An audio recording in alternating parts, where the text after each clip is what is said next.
Hello dear student, welcome to my channel.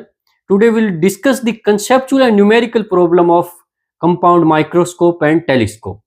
और इनको करने के बाद आपने प्रीवियस वीडियो के अंदर मैंने आपको से वादा किया था कि मैं इसके कंसेप्चुअल और न्यूमेरिकल प्रॉब्लम को लेके आऊंगा ताकि आपको 5 मार्क्स इनकमिंग एग्जाम में पक्के हो जाएं। तो let's start the conceptual and numerical problem. First question is objective lens of focal length. अब न्यूमेरिकल करने के लिए सबसे बेस्ट होता है कि आप को जो भी पैरामीटर दिए गए हैं उनका यूज करें। यहां पे लिखा है कि focal length of objective lens is 150 centimetre and a eye piece of focal length आपको दी हुई है 5 centimetre. If telescope is use to view a 100 metre high tower 3 kilometre away. अब 3 किलोमीटर अवे कोई टावर है जिसकी हाइट 100 मीटर है। अब 3 kilometre as behave as infinity की तरह बिहेव करेगा। Find the height of the final image when it is formed at 25 centimetre from the eye lens. D की जो वैल्यू है हमारे पास 25 सेंटीमीटर फ्रॉम द आई होगी। सबसे पहले हम कन्वेक्स लेंस का यूज करेंगे। वन रेज पैरेलल है, इसकी इमेज हमें यहां मिल जाएगी।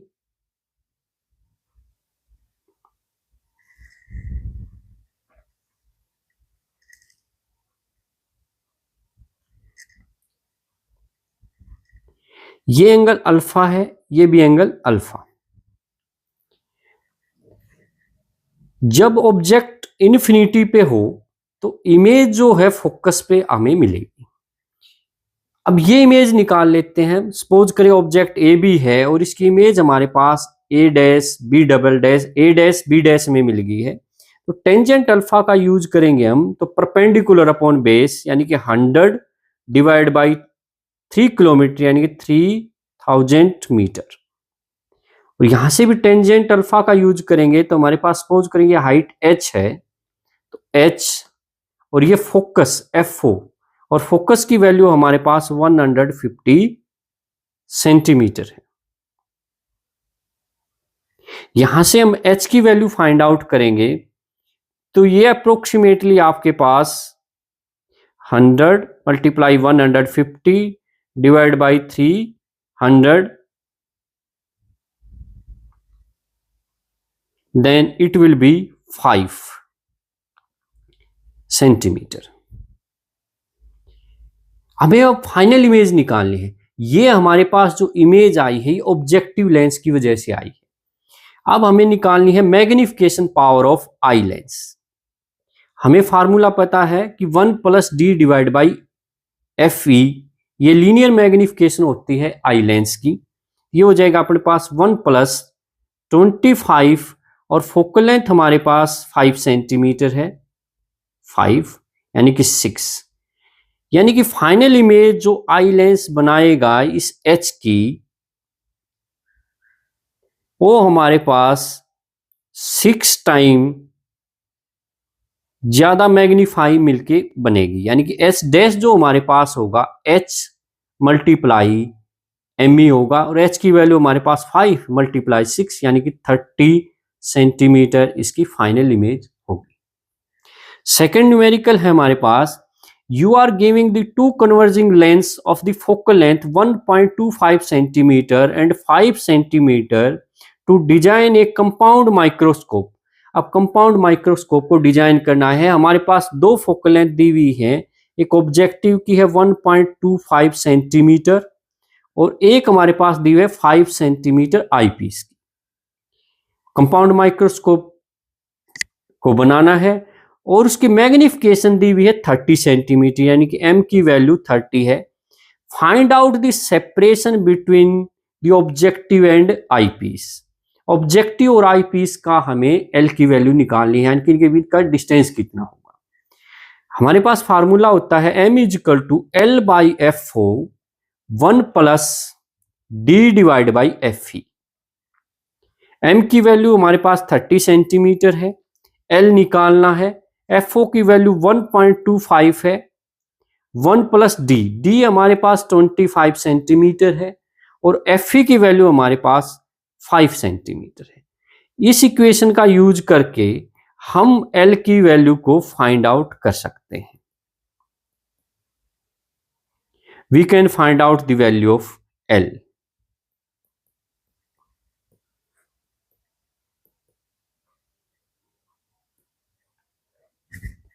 Okay. Next question is बड़ा important question है ये। Using the data below the state which of the following given lenses you prefer to construct a best possible telescope and microscope. Also indicate which of the selected lens to be used as the objective and eyepiece of each case. यानी कि हमें microscope भी बनाना है किसी दो lens का use करके, इन्हीं तीन लेंस में से किसी दो लेंस का यूज करके टेलीस्कोप बनाना है। तो सबसे पहले माइक्रोस्कोप की अगर हम बात करें तो वहां पे माइक्रोस्कोप बनाने के लिए हमें दो लेंस चाहिए जिसकी फोकल लेंथ FO और FE है। FO जो है स्लाइटली लेस देन FE होगा, slightly less than, please remember it. और FO और FE की जो अपर्चर है अप्रोक्सीमेटली इक्वल होगा।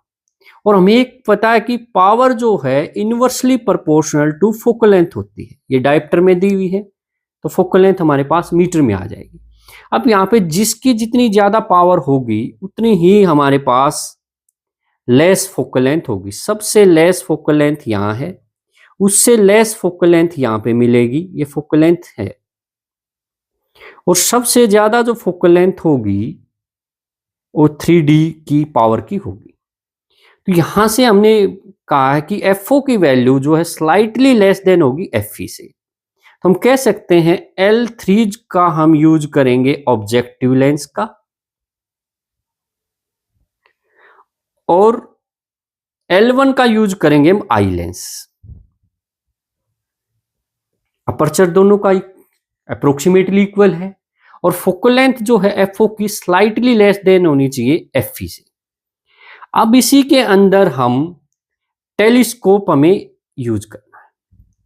टेलीस्कोप के लिए फोकल लेंथ ऑब्जेक्टिव की वेरी लार्ज होनी चाहिए FE से और FO का जो अपर्चर है वो भी बहुत ज्यादा होना चाहिए, वेरी लार्ज होना चाहिए अपर्चर भी। यहां पे अगर हम देखें तो फोकल लेंथ जो है हमारे पास, ये जो लेंस L2 है इसकी फोकल लेंथ सबसे ज्यादा है और इसका अपर्चर भी सबसे ज्यादा है।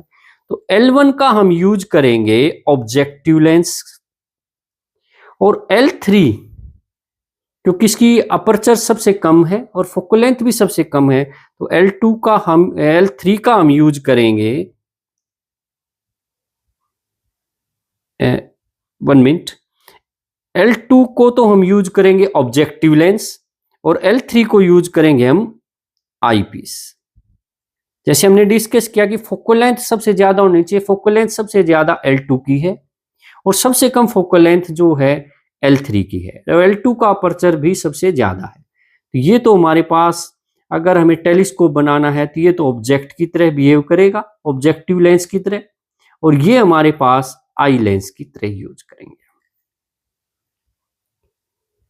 एक सिमिलर क्वेश्चन है ये, पहले पावर में दिया हुआ क्वेश्चन था, अब की बार फोकल लेंथ में दिया हुआ है कि हमारे पास 2 डबल कन्वेक्स लेंस हैं, ABCD 4 कन्वेक्स लेंस हैं। इनकी फोकल लेंथ दी हुई है 100 सेंटीमीटर, 100 सेंटीमीटर, 10 सेंटीमीटर, 5 सेंटीमीटर, इनके रिलेटिव जो है अपर्चर दिए हुए हैं। अब इनमें से किसी दो लेंस का यूज करके हमें एस्ट्रोनॉमिकल टेलीस्कोप बनाना है और एस्ट्रोनॉमिकल टेलीस्कोप बनाने के लिए मैंने पहले ही आपको बताया कि FO की वैल्यू FE से लार्ज होनी चाहिए और FO का जो ऑब्जेक्टिव लेंस है इसका अपर्चर भी लार्ज होना चाहिए।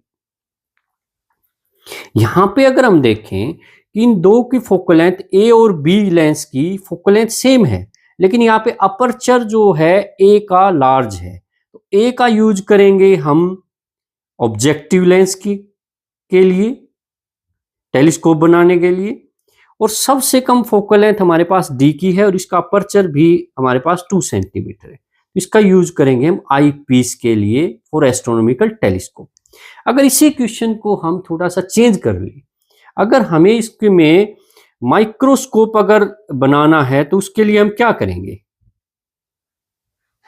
अब माइक्रोस्कोप के लिए मैंने आपको बताया हुआ है कि माइक्रोस्कोप के अंदर एफओ की वैल्यू एफई से कम होनी चाहिए, स्लाइटली कम होनी चाहिए, और दोनों का अपर्चर भी लगभग सेम होना चाहिए। हम माइक्रोस्कोप की अब बात कर रहे हैं, हालांकि ये क्वेश्चन इसमें नहीं है, हाँ हो सकता है पूछा जाए आपसे। तो एफओ जो है यहाँ पे एफई से कम होना चाहिए, तो फोकल लेंथ जो है यहाँ पे 5 सेंटीमीटर, इसका यूज करेंगे हम, डी को यूज करेंगे ऑब्जेक्टिव लेंस की तरह माइक्रोस्कोप में, और इसकी जो सी जो है इसका यूज करेंगे आईपीस, क्योंकि फोकल लेंथ इसकी स्लाइटली लार्ज है एफओ से, और लगभग दोनों का अपर्चर सेम है। Another question है, state the condition under which a large magnification can be achieved in the astronomical telescope। हमें पता है एस्ट्रोनॉमिकल टेलीस्कोप का जो फार्मूला होता है नॉर्मल एडजस्टमेंट का एफओ बाई एफई होता है। अगर हमें लार्ज मैग्निफिकेशन चाहिए तो हम क्या करें? एफओ की वैल्यू लार्ज होनी चाहिए और एफई की वैल्यू लेस होनी चाहिए, तब अपने पास एम की वैल्यू लार्ज हो जाएगी। अनदर इंपॉर्टेंट क्वेश्चन है,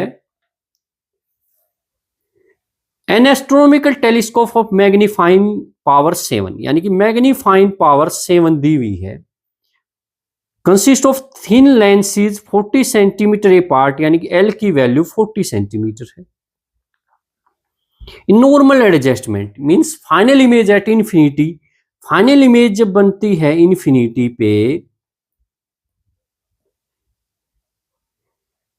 तो ऑब्जेक्ट इंफिनिटी पे है तो इसकी इमेज फोकस पे बनेगी ऑब्जेक्टिव लेंस के, और हम आई लेंस का जो यूज करेंगे, आई लेंस का हम यूज करते हैं, तो उस ये जो इमेज है इसके फोकस पे ही बननी चाहिए आई पीस के भी। तो अब हमारे पास एम की जो वैल्यू है F O by F E होगी, और जो लेंथ होती है ये F O plus F E होगी। तो यहां का यूज करेंगे तो F O plus F E निकाल लेंगे। एल हमारे पास 40 सेंटीमीटर है और यहां से एम की वैल्यू 7 है, F O by F E, F O की वैल्यू हो जाएगी हमारे पास 7 F E plus F E, ये हो जाएगा 48 एफ ई, और एफ ई की वैल्यू हमारे पास आ जाएगी 5 सेंटीमीटर। अगर एफ ई हमारे पास 5 सेंटीमीटर है और ये ओवरऑल 40 सेंटीमीटर है, तो एफ ओ की वैल्यू हमारे पास 35 सेंटीमीटर होगी। बड़ा इंपॉर्टेंट क्वेश्चन था। अब अनदर इंपॉर्टेंट क्वेश्चन करते हैं, in an astronomical telescope focal length of eye piece, यानी फोकल लेंथ दी हुई है आई पीस की 5 centimetre, and focal length of objective lens, और ऑब्जेक्टिव लेंस की फोकल लेंथ है 75 centimetre. Final image is formed at least distant vision of eye, यानी कि डी की वैल्यू हमारे पास 25 सेंटीमीटर है।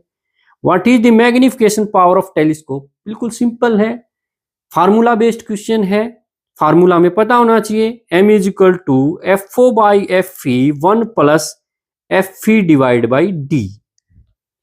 डी बाई एफ ई नहीं करना है, डी बाई एफ ई हमारे पास माइक्रोस्कोप के अंदर होता है।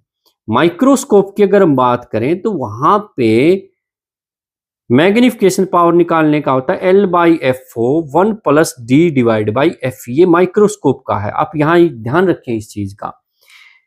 अभी मैग्निफिकेशन निकालनी है, एफ ओ भी हमारे पास है, एफ ई भी हमारे पास है, डी की वैल्यू भी हमारे को पता है 25 सेंटीमीटर, और ये एफ ई भी हमें पता ही है। तो इन सब का यूज करके बस आपको फार्मूले के अंदर वैल्यू पुट करनी है और आप फाइंड आउट कर सकते हैं मैग्निफिकेशन पावर। 1 प्लस ये हो जाएगी अपने 5 divide by 25 and find out the magnification power. What is the why is the aperture of objective lens of telescope taken large? अगर हमें लार्ज क्यों लेते हैं? क्योंकि जितना लार्ज लेंगे उतना जो है ब्राइट इमेज मिलेगी हमारे पास। जो इंटेंसिटी होती है ब्राइटनेस की वो डायरेक्टली प्रोपोर्शनल टू अपर्चर होती है। अनदर इंपॉर्टेंट क्वेश्चन है, does the magnification power of a microscope depend upon the colour of the light? बड़ा ट्रिकी क्वेश्चन है ये, फार्मूले में कहीं नहीं है, लेकिन एक चीज हमें पता है कि जब हम लेंस मेकर फार्मूला करते थे 1/f क्या होता है, μ2/μ1 -1 1/r1 -1/r2। μ1 तो सराउंडिंग का होता है, μ2 होता है लेंस का रिफ्रैक्टिव इंडेक्स, और हमें पता है रिफ्रैक्टिव इंडेक्स जो है डिपेंड करता है वेवलेंथ पे। जब रिफ्रैक्टिव इंडेक्स वेवलेंथ पे डिपेंड करता है तो फोकल लेंथ भी डिपेंड करेगी वेवलेंथ पे। Focal length will be depend upon wavelength. A compound microscope with an objective of 1.0 centimetre, यानी फोकल लेंथ हमारे को दी हुई है माइक्रोस्कोप की 1.0 सेंटीमीटर, और आई पीस की फोकल लेंथ हमारे पास 2.0 centimetre, has the tube length, और ट्यूब की जो लेंथ है अपने पास 25 सेंटीमीटर है। Calculate the magnification power of microscope when final image is formed at near point of the eye, यानी कि लिस्ट डिस्टिंक्ट विजन, यानी कि डी की वैल्यू अपने पास 25 सेंटीमीटर। ये भी डायरेक्ट फार्मूला बेस्ड क्वेश्चन है, माइक्रोस्कोप है, ध्यान रखना है। ये हो जाएगा L/FO 1 + D/FE। L की वैल्यू हमारे पास 20 सेंटीमीटर है, FO की वैल्यू अब हमारे पास 1.0 सेंटीमीटर है, D की वैल्यू 25 सेंटीमीटर, FE की वैल्यू जो है 2 सेंटीमीटर है। अब इसके अंदर कैलकुलेशन करके हम M की वैल्यू को लिख सकते हैं। Thank you. ये कंसेप्चुअल और न्यूमेरिकल प्रॉब्लम थे, और आप इनको करें, आपके 5 मार्क्स डेफिनेटली आपको 5 मार्क्स मिलेंगे। Thank you.